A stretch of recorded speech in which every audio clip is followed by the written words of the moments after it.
Praise the lord. మిత్రులారా, అందరికీ మన ప్రభు అయిన యేసు క్రీస్తు వారి నామంలో వందనాలు తెలియజేస్తున్నాను. దేవుని మహా గొప్ప కృప, మరొక నూతన దినాన్ని ప్రభువారు మనకు అనుగ్రహించాడు. ఆయన సన్నిధిలోనికి రావడానికి, ఆయన స్వరాన్ని విని మన జీవితాలను సరిచేసుకొని మన జీవితాలను బలపరుచుకోవడానికి దేవుడు మనకిచ్చినటువంటి ఈ గొప్ప తరుణమును బట్టి దేవునికి నిండైన వందనాలు తెలియజేస్తున్నాను. మిత్రులారా, దేవుని కృప వలన మనం పేతురు గారు రాసినటువంటి మొదటి పత్రికను ధ్యానం చేసుకుంటూ ఉన్నాము. నిన్నటి దినాన ఈ 4వ అధ్యాయంలో మొదటి 2 వచనాలను మనం పూర్తి చేసుకున్నాం. ఈరోజు 3వ వచనం నుండి ప్రారంభించి 6వ వచనం వరకు మనం ధ్యానం చేసుకుందాము. పేతురు గారు రాసినటువంటి మొదటి పత్రిక 4వ అధ్యాయము 3వ వచనం నుండి 6వ వచనం వరకు ఒకసారి నేను చదువుతాను. ఆ తర్వాత మనం ధ్యానం చేసుకుందాం. 3వ వచనం నుంచి చదువుతున్నాను. మనము పోకిరి చేష్టలు, దురాశలు, మద్యపానము, అల్లరితో కూడిన ఆటపాటలు, త్రాగుబోతుల విందులు, చేయదగని విగ్రహ పూజలు మొదలైన వాటి యందు నడుచుకొనుచు అన్యజనుల ఇష్టము నెరవేర్చుచుండుటకు గతించిన కాలమే చాలును. అపరిమితమైన ఆ దుర్వ్యాపారమునందు తమతో కూడా మీరు పరుగెత్తకపోయినందుకు వారు ఆశ్చర్యపడుచు మిమ్మును దూషించుచున్నారు. సజీవులకును మృతులకును తీర్పు తీర్చుటకు సిద్ధముగా ఉన్న వానికి వారు ఉత్తరవాదులై ఉన్నారు. మృతులు శరీర విషయంలో మానవరీత్యా తీర్పు పొందినట్లును, ఆత్మ విషయములో దేవుని బట్టి జీవించునట్లును వారికి కూడా సువార్త ప్రకటింపబడెను. మిత్రులారా, మరి ఈ వచనాలను మనం ధ్యానం చేసుకుందాము. మొట్టమొదటిగా చారిత్రక నేపథ్యాన్ని మనం గుర్తించాలి. ఇదివరకే నేను చెప్పినట్టు ఆ మొదటి శతాబ్దంలో ఉన్నటువంటి రోమా, గ్రీక్ ఆ కల్చర్ను మనం తెలుసుకోవాలి. ఆ సమాజంలో విగ్రహారాధన, దానితో ముడిపడి ఉన్నటువంటి అనైతికమైనటువంటి విందులు, త్రాగుబోతుతనము మరియు వ్యభిచారం ఇవి సర్వసాధారణంగా ఉండేటటువంటివి. వాళ్ళ పండుగలు కానీ వాళ్ళ సామాజిక వేడుకలు కానీ ఎప్పుడూ దేవునికి వ్యతిరేకమైనటువంటి ఆటపాటలతో నిండి ఉండేటటువంటివి. అయితే యేసుక్రీస్తు ప్రభు వారిని అంగీకరించినటువంటి వారు వారి యొక్క విందులలో, మరొక మాటలో చెప్పాలంటే ఆ పాపపు విందులలో పాల్గొనటం మానేశారు. దీనివలన ఆనాటి సమాజం ఆనాటి క్రైస్తవులను వింతగా చూడటమే కాకుండా సంఘ విద్రోహులుగా ఒక ముద్ర వేసి వారిపై నిందలు వేసి హింసించటం ప్రారంభించింది. ఈ రకంగా సాంస్కృతిక మరియు సామాజిక వ్యతిరేకతను ఎదుర్కొంటున్నటువంటి క్రైస్తవులను ధైర్యపరచడానికి పేతురు గారు ఈ మాటలను వ్రాశాడు అన్నటువంటి విషయాన్ని మనం గమనించాలి. మరి ఈ 3వ వచనం గమనించండి. 3వ వచనం 3 నుంచి 6 వచనాల్లో నేనేం చేస్తానంటే కొన్ని ప్రాముఖ్యమైనటువంటి వాటిని హైలైట్ చేస్తాను. చూడండి, ఈ 3వ వచనంలో ఆఖరిలో గతించిన కాలమే చాలును. దేనికి గతించిన కాలమే చాలును? అన్యజనుల వలె అంటే దేవుని ఎరుగని వారి వలె అని అర్థం చేసుకోవాలి. దేవుని ఎరుగని వారి వలె గతంలో మనం జీవించినటువంటి ఆ పాపాలు, ఆ జీవితం చాలు, ఇక పైన వాటిలో పాల్గొనవద్దు. ఇక్కడ చాలా రకాల పాపపు క్రియలను పేతురు గారు వ్రాయడం జరిగింది ఈ యొక్క 3వ వచనంలో. పోకిరి చేష్టలు, గ్రీకులో అసెల్జియా అంటారు. పోకిరి చేష్టలు అంటే సిగ్గులేనితనము, బహిరంగంగా చేసే కామ వికారపు పాపాలు అన్నమాట. దురాశలు, దురాశలన్న పదం కూడా ఇక్కడ ఉంది. దీన్ని గ్రీకులో ఎపిథుమియా అంటారు. దీని అర్థం ఏంటంటే దేవుని చిత్తానికి వ్యతిరేకమైనటువంటి తీవ్రమైన శారీరక కోరికలు, వాటిని దురాశలు అని చెప్పడం జరిగింది. అదేవిధంగా మద్యపానము, ఓయినోఫ్లూజియా అంటారు గ్రీకులో. ఓయినోఫ్లూజియా ఏంటి? మద్యపానము, మితిమీరిన త్రాగుబోతుతనము, మద్యం మత్తులో మునిగిపోవడము. అదేవిధంగా అల్లరితో కూడిన ఆటపాటలు, కోమోస్ అంటారు. అదేవిధంగా త్రాగుబోతుల విందులు, పోటోస్ అని అంటారు గ్రీకులో. అంటే రోమియోలు వాళ్ళ కాలంలో రాత్రి వేళల్లో వీధులలో అల్లరి చేస్తూ మత్తులో చేసే అసాంఘికమైనటువంటి విందులు అన్నమాట, పార్టీలు. అవి వాటిని అల్లరితో కూడినటువంటి ఆటపాటలు, త్రాగుబోతుల విందులు అని ఇక్కడ చెప్పడం జరిగింది.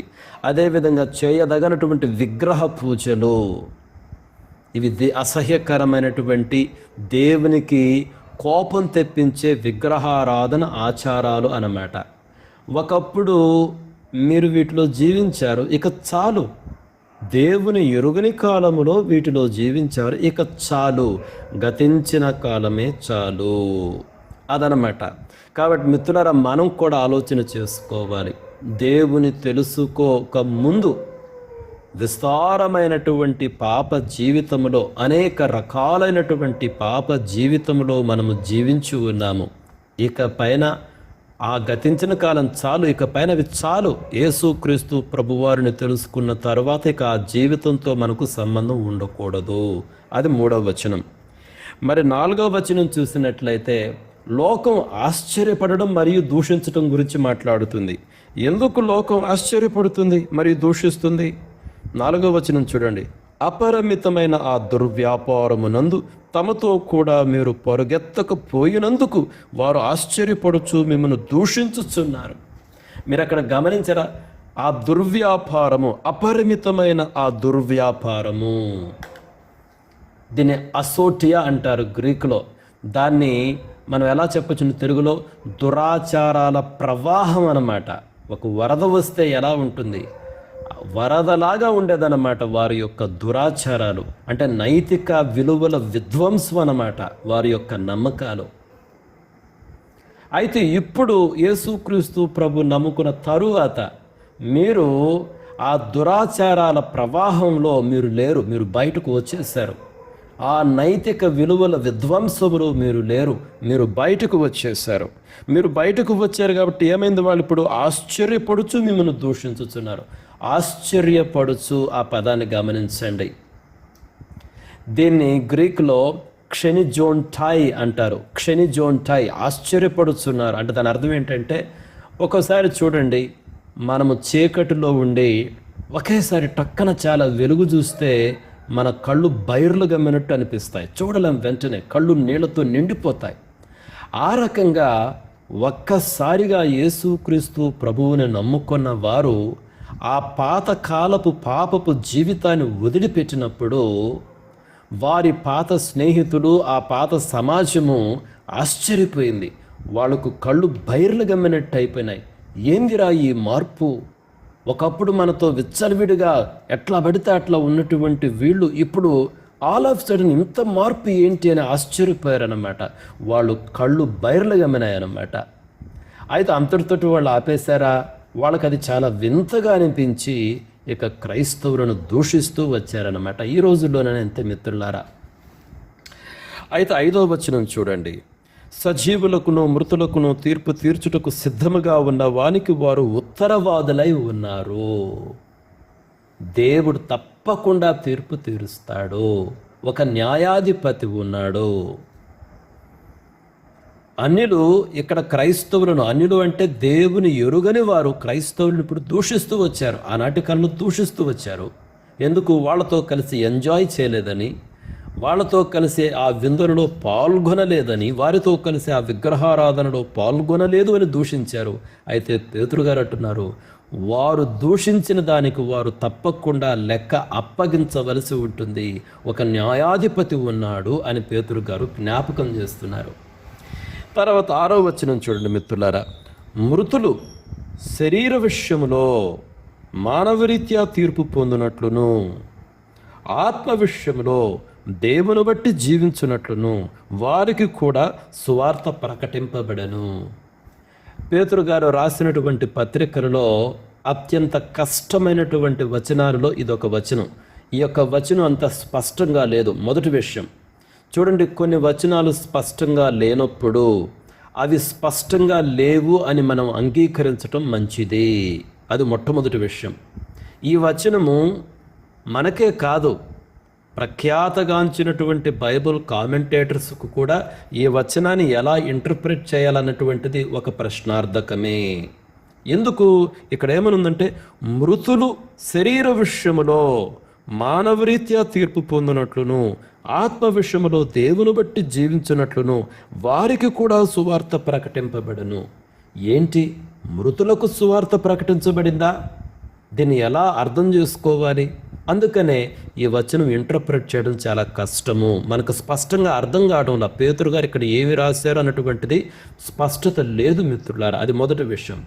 అయితే ఒక సేఫెస్ట్, ఒక మంచి ఇంటర్ప్రిటేషన్ ఎలా ఇవ్వచ్చు చూడండి. మొట్టమొదటిది, ఎవరైనా సరే యేసుక్రీస్తు ప్రభువారిని అంగీకరించకుండా వాళ్ళు సువార్త విని కూడా యేసుక్రీస్తు ప్రభువారిని తిరస్కరించి వాళ్ళు చనిపోతే పాతాళములో మరలా వాళ్లకు సువార్త ప్రకటించబడుతుంది, లేదా నరకములో మరలా వారికి సువార్త ప్రకటించబడుతుంది అన్నటువంటి అర్థము అది బైబిల్ బోధ కాదు.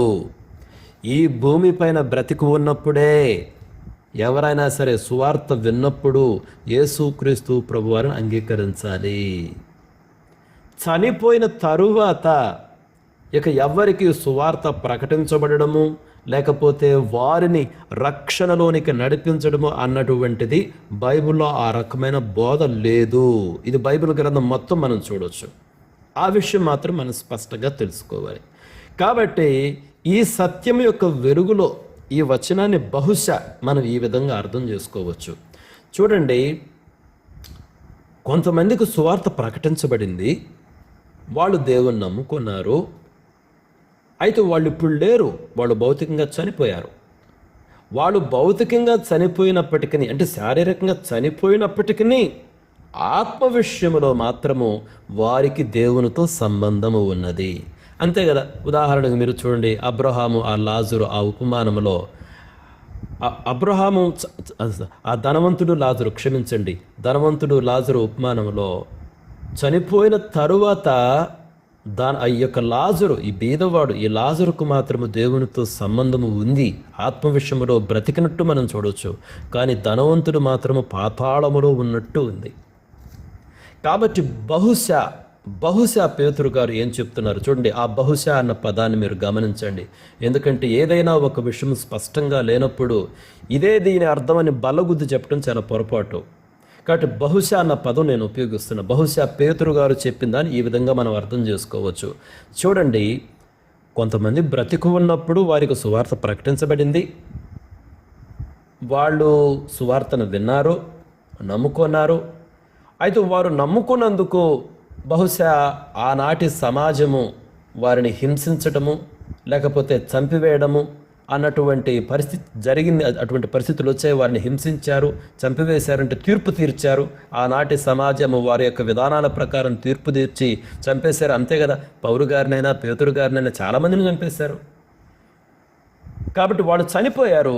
చనిపోయినప్పటికీ ఆత్మ విషయములో మాత్రము వారు ఇంకనూ దేవునితో సంబంధము కలిగి ఉన్నారు అని పేతురు గారు చెప్తున్నట్టు మనం కొంతవరకు అనుకోవచ్చు మిత్రులారా.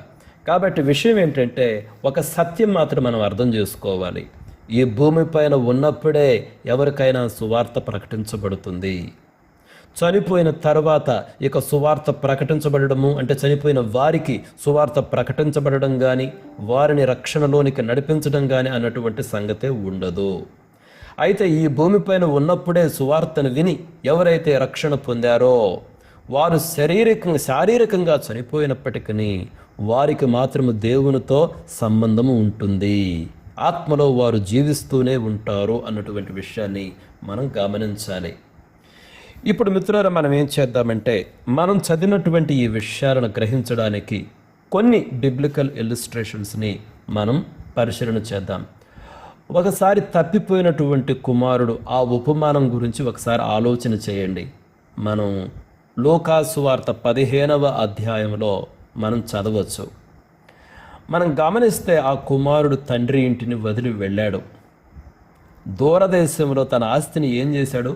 దుర్వ్యాపారము వలన పాడు చేసి దుర్వ్యాపారం వలన పాడు చేసి పోకిరి చేష్టలో జీవించాడు. ఒకసారి వెళ్దామా?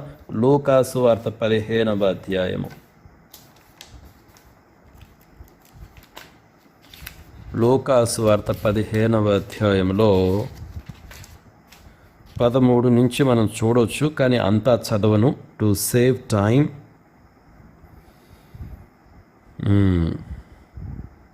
13 నుంచి చూడండి. 13వ వచనంలో ఆ మాట ఉంటుంది. అచ్చట తన ఆస్తిని దుర్వ్యాపారము వలన పాడు చేసెను. చూడండి, దుర్వ్యాపారము వలన. ఇదే పదాన్ని ఇక్కడ పేతురు గారు ఉపయోగించడం జరిగింది, దుర్వ్యాపారము. అయితే అతనికి ఏమైనా నెమ్మది ఉన్నదా? ఆ దుర్వ్యాపారము వలన అతడు చాలా సుఖాన్ని అనుభవించి ఉండొచ్చు, కానీ దానివలన అతనికి ఏమైనా నెమ్మది ఉన్నదా? అతడు చివరకు ఏ స్థితికి వచ్చాడు?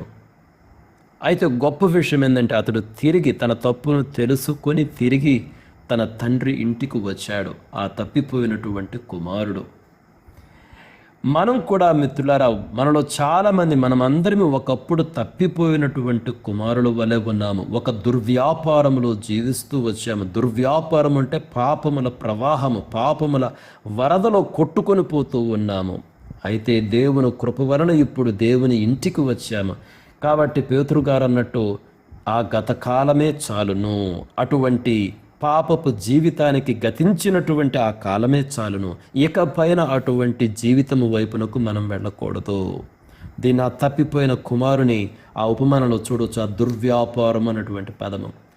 ఆ తర్వాత కొరింథు సంఘములో ఉన్నటువంటి సంఘపు విశ్వాసులకు పౌలు గారు తన పత్రికలు ఏమని రాశారో చూడండి.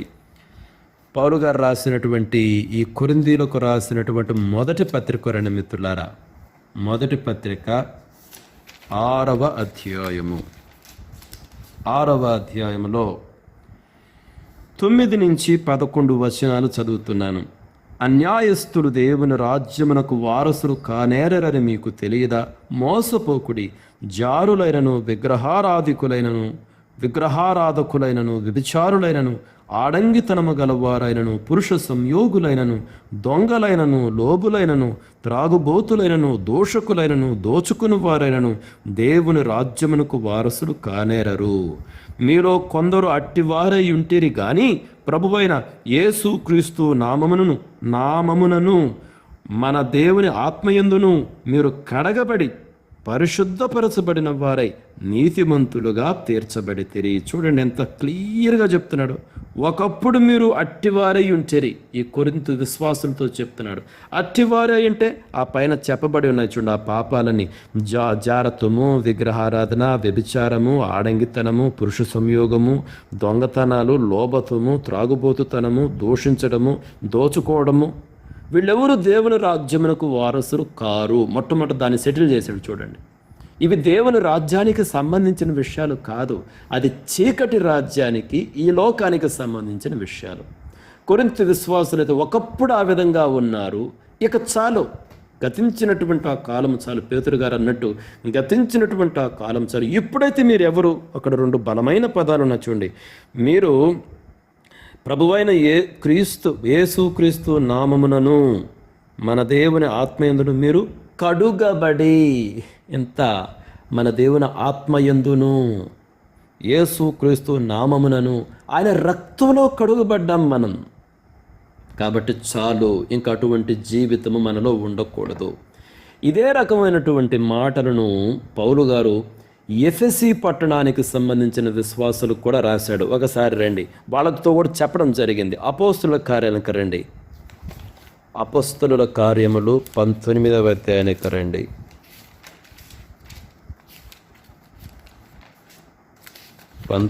అధ్యాయంలో నేను 18-19 వచనాలు చదువుతున్నాను. విశ్వసించిన వారు అనేకులు వచ్చి తాము చేసిన వాటిని తెలియజేసి ఒప్పుకొనిరి. మరియు మాంత్రిక విద్య అభ్యసించిన వారు అనేకులు తమ పుస్తకములు తెచ్చి అందరి ఎదుట వాటిని కాల్చివేసిరి. వారు లెక్క చూడగా వాటి 50,000 వెండి రూకలాయను. ఇంత ప్రభావంతో ప్రభు వాక్యము ప్రబలమై వ్యాపించింది. మీరు గమనిస్తే ఇక్కడ పౌలు గారి పరిచర్య వలన, చూడండి, ఇది ఎఫెసీ పట్టణంలో జరిగింది మిత్రులారా. ఎఫెసీ పట్టణంలో జరిగింది. అక్కడంట చాలామంది ఏ విధంగా మాంత్రిక విద్య అభ్యసించిన వారు అనేకులు తమ పుస్తకములు తెచ్చి అందరి ఎదుట వాటిని కాల్చివేశారు. మీరు 18వ వచనం చూస్తే, విశ్వసించిన వారు అనేకులు వచ్చి తాము చేసిన వాటిని తెలియజేసి ఒప్పుకొనరి. ఈ మాంత్రికులు వాళ్ళు కాల్చివేసిన పుస్తకాలు విలువైతే 50,000 వెండి రూకలయ్యింది. అంటే గత కాలాన్ని, ఒకప్పుడు జీవించిన ఆ పాపపు వరదను, దుర్వ్యాపారమును, ఆ నైతిక విలువల విధ్వంసమును వదిలిపెట్టడం జరిగింది మిత్రులారా. చూడండి, ఎవరైనా సరే యేసుక్రీస్తు ప్రభు నమ్ముకున్నారు అంటే వారు పాపపు జీవితాన్ని వదిలిపెట్టాలి మిత్రులారా. కానీ ఇక్కడ ఈ సందర్భంలో ఒక మాటను మీకు గుర్తు చేస్తాను. చూడండి, A.W. టోజర్ గారు అన్నటువంటి మాట, A new generation of Christians has arisen who believe that they can accept Christ without forsaking the world and its sinful ways. But no one who chooses to compromise with the world can truly live as a disciple of Christ. మళ్ళా చదువుతాను చూడండి. A new generation of Christians has arisen who believe that they can accept Christ without forsaking the world and its sinful ways. But no one who chooses to compromise with the world can truly live as a disciple of Christ. తెలుగులో చెప్పాలంటే దీని అర్థం ఎలా ఉంటుందంటే, లోకాన్ని, పాపపు అలవాట్లను విడిచిపెట్టకుండానే క్రీస్తును అంగీకరించడం సాధ్యమని నమ్మే క్రైస్తవుల కొత్త తరం ఒకటి పుట్టుకొచ్చింది. ఆ మాట గమనించారా? లోకాన్ని అంటే పాపపు అలవాట్లను విడిచిపెట్టకుండానే క్రీస్తును అంగీకరించడం సాధ్యమని నమ్మే క్రైస్తవుల కొత్త తరం ఒకటి పుట్టుకొచ్చింది. కానీ లోకంతో రాజీ పడేవాడు ఎన్నటికీ క్రీస్తు శిష్యుడు కాలేడు. ఈ మాటలు A.W. టోజర్ గారు చెప్పినటువంటి మాటలు. మిత్రులారా, గమనించండి, ఈ రోజులో చాలామంది క్రైస్తవులము అని చెప్పుకుంటున్నారే కానీ, మేము అన్ని రకాల పరిచర్య చేస్తున్నాము అని చెప్పుకుంటున్నారే కానీ, వారిలో అంటే ఇక్కడ పేతురు గారు, పౌలు గారు చెప్పినటువంటి ఈ యొక్క గతకాలపు పాపపు జీవితం ఇంకా స్పష్టంగా కనిపిస్తుంది. అన్ని రకాల పాపాలు యథేచ్ఛగా వాళ్ళ జీవితాల్లో ఉన్నాయి. కానీ వాళ్ళు ఏమంటారు, ఇవేమి వదిలిపెట్టకుండానే క్రీస్తును మనం అనుసరించవచ్చు, క్రీస్తును మన దేవునిగా కలిగి ఉండొచ్చు అన్నట్టు వాళ్ళ జీవితం తెలియజేస్తుంది మిత్రులారా. కానీ అది అసాధ్యము. పాపపు జీవితాన్ని వదిలిపెట్టకుండా యేసుక్రీస్తు ప్రభు యొక్క శిష్యునిగా ఉండడము అసాధ్యము అన్నటువంటి విషయాన్ని మనం గమనించాలి. మనం ఇప్పటి వరకు తప్పిపోయిన కుమారుడు ఉపమానంలో మనం ఏం చూస్తున్నాము? అతడు ఆ దుర్వ్యాపారము నుంచి తిరిగాడు. కొరింథీ సంఘపు విశ్వాసుల విషయం మనం ఏం చూసాము? వారు ఆ గతకాలపు జీవితానికి స్వస్తి చెప్పారు. ఎఫెసు పట్టణ విశ్వాసుల గురించి నమ్మినటువంటి వారి నుంచి మనం ఏం గమనిస్తున్నాము?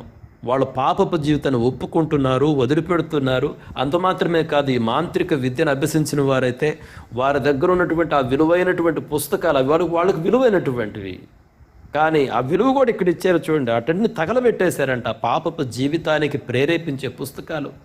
ఇదే విషయాన్ని తెస్సలోనిక విశ్వాసుల విషయంలో కూడా మనం చూడొచ్చు. ఒకసారి రండి, పౌలు గారు తెస్సలోనిక సంఘానికి రాసినటువంటి ఆ మొదటి పత్రిక రండి.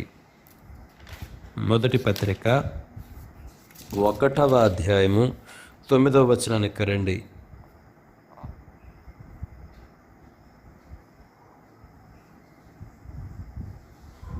పౌలు గారు తెస్సలోనికలకు రాసినటువంటి మొదటి పత్రిక 1వ అధ్యాయము 9వ వచనం. ఇది ఇక్కడ వచనాలు కలిసి ఉన్నాయి. ఓకే, లెట్ మీ, ఇంగ్లీష్లో అయితే కలిసి లేవు, ఇవి తెలుగులో కలిసిపోయి ఉన్నాయి.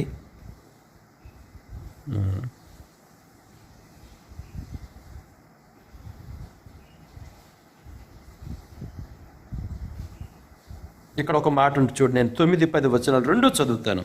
మీ యొద్ద మాకెట్టి ప్రవేశము కలిగెనో అక్కడి జనులు మమ్మను గూర్చి తెలియజెప్పుచున్నారు, మరియు మీరు విగ్రహములను విడిచిపెట్టి, ఆ మాటలు గమనించండి, జీవము గలవాడును సత్యవంతుడునగు దేవునికి దాసులగుటకును. చూడండి, ఆ మాట మీరు గమనించారా?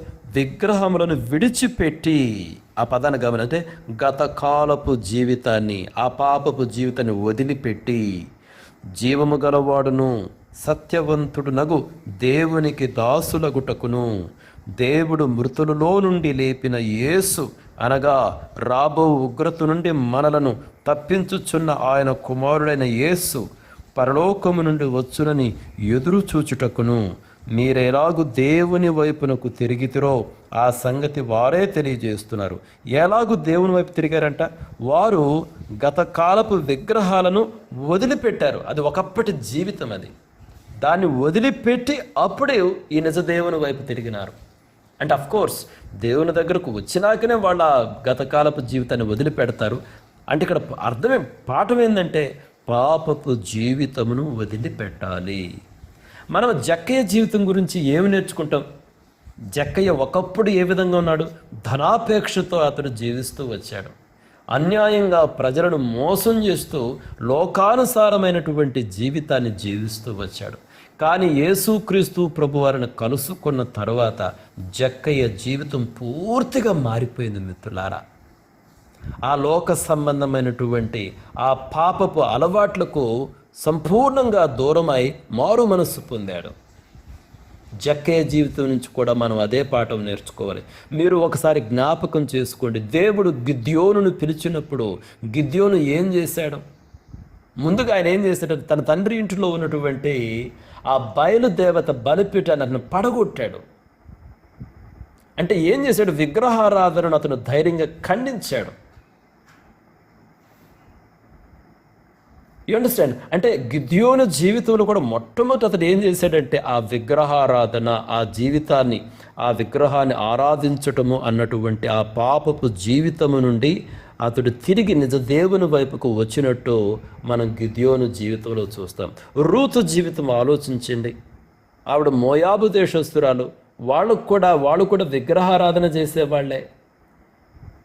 కానీ తుదకు దేవుని నమ్మిన తరువాత ఆవిడ ఆ పాత జీవితాన్ని వదిలిపెట్టి నయోమితో చాలా స్పష్టంగా చెప్పింది, నీ దేవుడే నా దేవుడు. ఆ జీవితాన్ని పూర్తిగా వదిలిపెట్టింది, నిజ దేవుని అనుసరించటం ఆవిడ ప్రారంభించింది. పాత జీవితాన్ని వదిలిపెట్టింది మిత్రులారా, రూతు జీవితాన్ని మనం గమనిస్తే. కాబట్టి ఈ ఎగ్జాంపుల్స్ అన్నిట్లో మనం నేర్చుకునే పాఠము ఒకటే మిత్రులారా. చూడండి, ఇందాక A.W. టోజర్ గారు చెప్పినటువంటి ఆ మాటను ఒకసారి జ్ఞాపకం చేసుకోండి.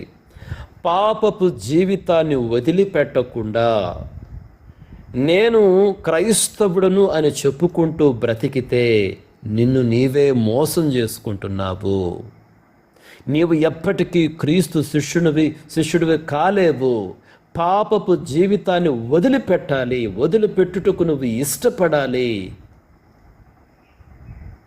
కాబట్టి మిత్రులారా, నేను ముగించే ముందు ఒక్కసారి ఆ పాఠాలను, 4 పాఠాలు ఇక్కడ ఉన్నాయి, వాటిని హైలైట్ చేస్తాను. చూడండి, మొట్టమొదటిది 3వ వచనంలో ఉన్నట్టు, అన్యజనుల ఇష్టము నెరవేర్చుచుండుటకు గతించిన కాలమే చాలును. కాబట్టి గతాన్ని వదిలిపెట్టాలి, ఆ పాపపు జీవితాన్ని వదిలిపెట్టాలి. అది మొట్టమొదటి పాఠం. రెండోది ఏంటంటే, లోకం ఏమనుకుంటుందో అని భయపడవద్దు. ఎందుకంటే మీరు కానీ 4వ వచనం చూస్తే వాళ్ళు ఆశ్చర్యపడి మిమ్మల్ని దూషించుచున్నారు. ఎందుకు? ఆ దుర్వ్యాపారంలో లేరు కాబట్టి. లోకం దూషిస్తుంది, లోకం ఆశ్చర్యపోతుంది, దూషిస్తుంది, హింసిస్తుంది కూడా. అయితే లోకమునకు భయపడవద్దు. అది రెండో పాఠం మిత్రులారా. మూడో పాఠం ఏంటంటే 5వ వచనం చూడండి. సజీవులకును మృతులకును తీర్పు తీర్చుటకు సిద్ధముగా ఉన్న వానికి వారు ఉత్తరవాదులై ఉన్నారు. ఒక న్యాయాధిపతి ఉన్నాడు. ప్రతి మనిషి కూడా ఆయన ఎదుట లెక్క అప్పగించాలి. కాబట్టి మనలను దూషించేవారు కూడా దేవునికి లెక్క అప్పగించాలి. మనల్ని దూషించేవారు కేవలం మమ్మల్ని ఎవరు చూడటం లేదనుకుంటే సరిపోదు. మనం కూడా వాళ్ళు అట్లా తిడుతున్నప్పుడు మనం గమనించాలి, ఒక రోజున వీరు ఈ మాటలకు లెక్క అప్పగించాలి. కాబట్టి నన్నెవరూ పట్టించుకోవడం లేదు అని మనం అనుకోనవసరం లేదు. ఒక న్యాయాధిపతి ఉన్నాడు అన్నటువంటి విషయాన్ని మీరు గమనించండి. మీకు న్యాయం జరిగిద్ది. ఈరోజు మనకు జరిగే ప్రతి అన్యాయానికి న్యాయం జరిగిద్ది. అది మూడో విషయం. అయితే 4వ విషయం ఏంటి? నిత్య జీవంపై మనం దృష్టి పెట్టాలి. సువార్తను ప్రకటించాలి. బ్రతికు ఉన్నప్పుడే మనం ప్రకటించాలి. బ్రతికు ఉన్నప్పుడే ఎవరైనా సువార్తను అంగీకరించి దేవునితో సంబంధంలోనికి ప్రవేశించాలి. చనిపోయిన తరువాత ఇక సువార్త వారికి ప్రకటించబడటం లేదు, వారిని రక్షణలోనికి నడిపించడం అనేది లేదు మిత్రులారా. అయితే ఎవరైతే భూమిపైన బ్రతికి ఉన్నప్పుడు వాళ్ళు సువార్తను అంగీకరించి యేసుక్రీస్తు ప్రభువారిని తమ రక్షకుడుగా నమ్ముకుంటారో వాళ్ళు ఒకవేళ చనిపోయినా, ఏ కారణం చేత చనిపోయినా, ఆత్మయందు మాత్రము దేవునితో సంబంధము కలిగి జీవిస్తూ ఉంటారు, నిత్య జీవమును కలిగి ఉంటారు. కాబట్టి మిత్రులారా, ఈ విషయాలను గ్రహించడానికి కావలసిన సమృద్ధి అయినటువంటి కృపను దేవుడు మనలో ప్రతి ఒక్కరికి అనుగ్రహించాలని కోరుకుంటూ ముగిస్తున్నాను. May God bless each one of you. Thank you.